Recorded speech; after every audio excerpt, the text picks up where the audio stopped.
found the derivative, and that's it. Oh. All right, so the derivative is 3x squared minus 3. And then... But it says over the negative 2. We don't do that yet. That comes in later. I'm recording. What do you want? All right. So when we set this equal to 0 and solve, we get... So I'm going to divide by 3. Uno. And I get... And negative uno. Plus or minus 1.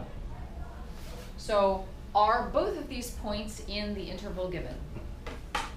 Yes. Yes. So if both of them are in the interval given, then we're going to use both of them. Okay, so if you recall the steps from earlier, we're going to take each one of the points. So we're taking the x values 1, negative 1, and the endpoints, which are negative 2 and 1.5. And we're going to plug those into the function and see which ones are biggest and smallest, basically. Okay? So and when you do this plugging in, you're plugging this into the original function. So f of 1, f of negative 1, negative 2, and 3 over 2 or 1.5.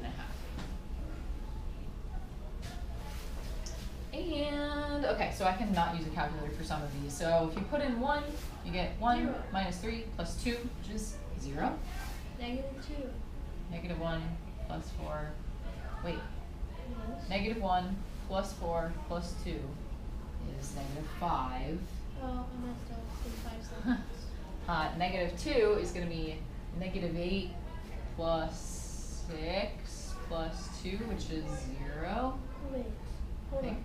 Negative 1 minus 3 is negative 4 plus 2. It is negative 2. No. This Oh, is it's negative plus 1, this is 3. plus 3 plus 2. So it's negative 2 plus 2. All right, and then I can't do 3 halves in my head. So Wait. 3 over 2 cubed is 27 over 8 minus 9 over 2 plus 2. This is going to be 36 over 8 and 16 over 8. Wait, so are both the ones just 0 then, not negative 5? What? What? What? You said when you plug in negative 1, it's negative 5. Yeah. But you just did it on the board and then you got 0. No, I didn't.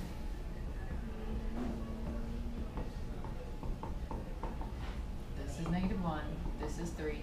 This is 2. Okay, so Oh, negative 1 so negative plus 4. 3. No, so not negative 4. It'd be 0. None of those things. It's not 0. 0. It is 0. It is Wait. 0. Wait a second. Don't trick me. I'm not. I'm Did just, I do this one wrong then? No, it's right. No, because it's just, they're both 0. What? Yeah. Huh, okay. Okay. Okay. Okay. Okay. I don't know what I did then. I don't know, but Oh, maybe I like combined the negative 2. I don't know. Let me just check the negative 2 one then. okay. Why are they all 0? That's obnoxious. I don't know. Did you catch it, Andy? No. Yeah, that one's 0 too. Obnoxious. All right, anyhow. This is negative 20 over 8. And so that's going to be 7/8. Okay. Why are they all 0? How obnoxious. All right. The biggest number in the group is going to be your absolute maximum. That's this guy. Yeah. Okay, and it turns out the other 3 points are all at the same place, which is unusual. Usually the lowest of them is the absolute minimum. So we just, oh. I'm sorry. No, it's not your fault. I'm just not, I'm thinking too far ahead for the next thing.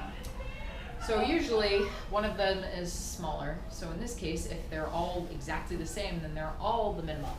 Oh. Woo. Minimum. Is that the absolute? Yeah. Oh, like, no, they're all 0. It's just weird.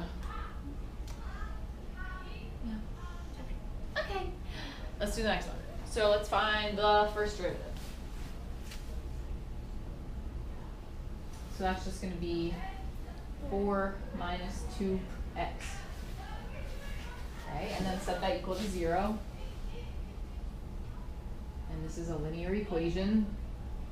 You get x equals 2. Okay, is that in the interval?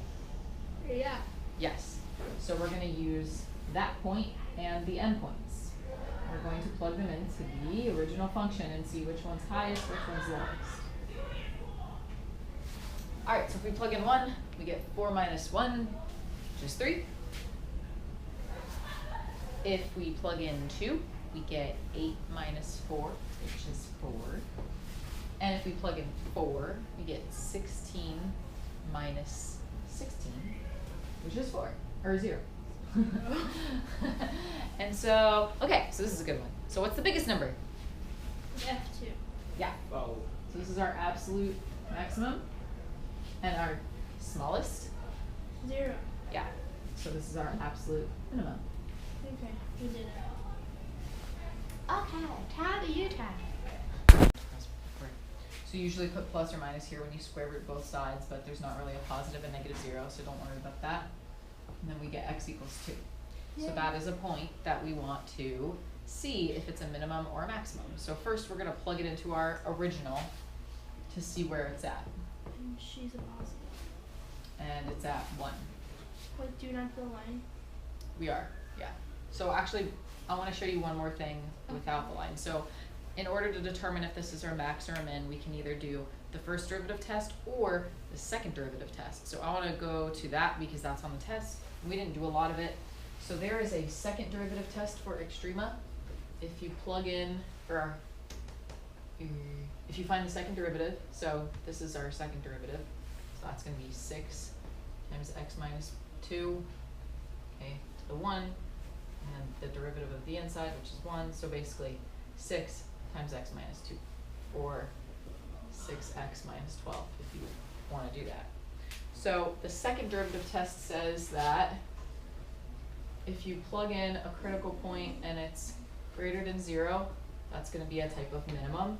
And if you plug it in and it's less than 0, that's a type of maximum. And if you plug it in and it equals 0, then it does not apply. So you either can't use that test or it's not a min or a max. So I just want to review that. So if we take our critical point and we plug it in, what do we get? 0. 0. So that means we can't use this test. Okay. Okay? So if we plugged it in, we got positive, that would mean it was minimum, negative, maximum. So that means we should use our first derivative test. Okay. Okay. But we already know though. Maybe. Alright, so this is our derivative. So if we plug in 3, that's going to be positive. If we plug in a negative number, or something less than 2, it'll be negative, but then when we square it, it's still going to be positive. Yeah. Okay, so if it's increasing everywhere, what is it? It is nothing. It is nothing. You should kind of know what this function looks like. It's just like a regular cubic, and it's shifted to the right 2, and then up 1. So it's just one of the smooth curves. It's not one with the humps. So we found the one critical point. There's no endpoints to test. So there are no absolute extrema. Sad face. So if there's no endpoints to plug in, then that doesn't necessarily mean you have to have an absolute min or max. If there are endpoints, like 2, it's a closed interval, then you're guaranteed a min or a max. So even if it's like a straight, well, I should say everything except a constant. So if you had like y equals 5 or something, you're not gonna have a min or a max on that, even if you close that in. Okay, now the next one has like a little bit of an interval. So it's like the right kind of side of this. So we're gonna find our derivative, and there's also an asymptote involved in there. So